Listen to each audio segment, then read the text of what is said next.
I got so much motherfucking design on right now. Assalamualaikum warahmatullahi wabarakatuh. Salam sejahtera bagi kita semua. Perkenalkan, saya Nada Kailana Mega. Di sini saya akan menjelaskan tentang salah satu jenis majas penegasan atau pengulangan, yaitu majas paralisme. Nah, sebelumnya kalian tahu apa belum majas itu apa? Nah, teman-teman, majas merupakan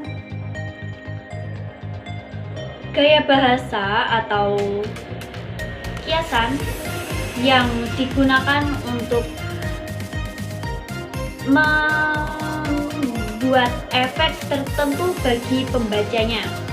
Nah, teman-teman, di majas penegasan atau pengulangan ini saya akan menjelaskan tentang majas paralisme. Nah, untuk materi yang akan saya jelaskan, yang pertama ada pengertian majas paralisme, lalu yang kedua ciri-ciri majas paralisme, yang ketiga tujuan majas paralisme, yang keempat jenis dan tipe majas paralisme, yang kelima dan yang terakhir ini merupakan jenis atau majas paralisme juga, tetapi ini di dalam puisi.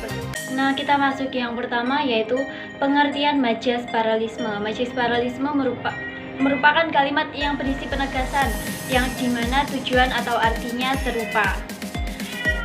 Nah, atau bisa juga diartikan majas yang mengulang kata di setiap baris yang sama dalam satu bait di dalam penggunaan puisi. Nah, lalu paralisme itu jika dilihat dari katanya paralisme yang berarti sejajar. Nah, jadi jika kita simpulkan semua kalimat yang termasuk jenis majas paralisme ini jika dilihat pasti akan sejajar dan dalam satu bait yang sama. Nah, teman-teman, setelah mengetahui pengertian dari majas paralisme, tentunya kita juga harus mengetahui ciri-ciri dari majas paralisme. Nah, ciri-ciri majas paralisme itu ada 4 macam. Yang pertama yaitu mengekspresikan suatu maksud dengan kata yang diulang. Lalu yang kedua, adanya penegasan arti atau kesan dengan diucapkan dengan cara yang diulang juga. Lalu yang ketiga, memperlihatkan kesejajaran atau keselarasan dari satu kata dengan kata yang lain. Lalu yang terakhir, adanya kesan penegakan di kalimat yang disampaikan dengan cara pengulangan tersebut. Nah, lalu yang ketiga itu adanya tujuan majas paralisme. Nah, tujuan majas paralisme ini untuk memperlihatkan suatu hal yang berhubungan dengan suatu yang kerap diasumsikan punya sifat yang berlainan. Majas ini juga biasanya dimanfaatkan oleh seorang pujangga untuk mengutarakan perasaannya dengan puisi yang diciptakannya. Nah, atau bisa disimpulkan penggunaan majas paralisme dalam suatu kalimat ini untuk memberikan penegasan terhadap perasaan yang sedang dialami seseorang. Kalimat yang ada majas paralismenya ini sebagai ungkapan perasaan. Jadi ini itu digunakan untuk menegaskan apa yang sedang dirasakan. Nah, teman-teman, setelah mengetahui pengertian, tujuan, ciri-ciri dari majas paralisme, pastinya majas paralisme itu mempunyai jenis atau tipe. Nah, jenis atau tipe majas paralisme ini dibagi menjadi 7 macam. Yang pertama ada paralisme sinonim, paralisme chiastik. Yang ketiga ada paralisme sintetik. Yang keempat ada paralisme simbolik. Yang kelima ada paralisme klimaks.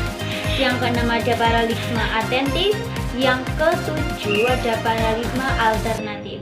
Nah, penjelasan mulai dari yang pertama yaitu paralisme sinonim. Paralisme sinonim itu merupakan paralisme yang mengulangi bagian pertama dan ditulis kembali di bagian kedua.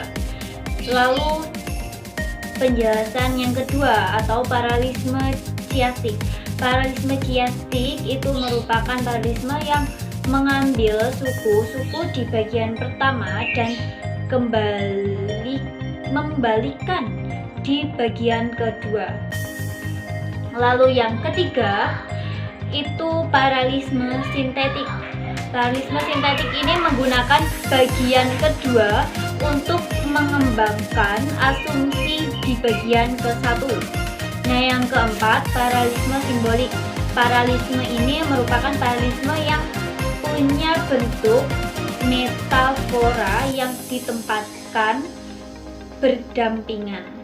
Lalu yang kelima, ada paralelisme klimaks. Paralelisme klimaks ini merupakan paralelisme yang bagian keduanya yang mempunyai tujuan menjelaskan bagian ke-1.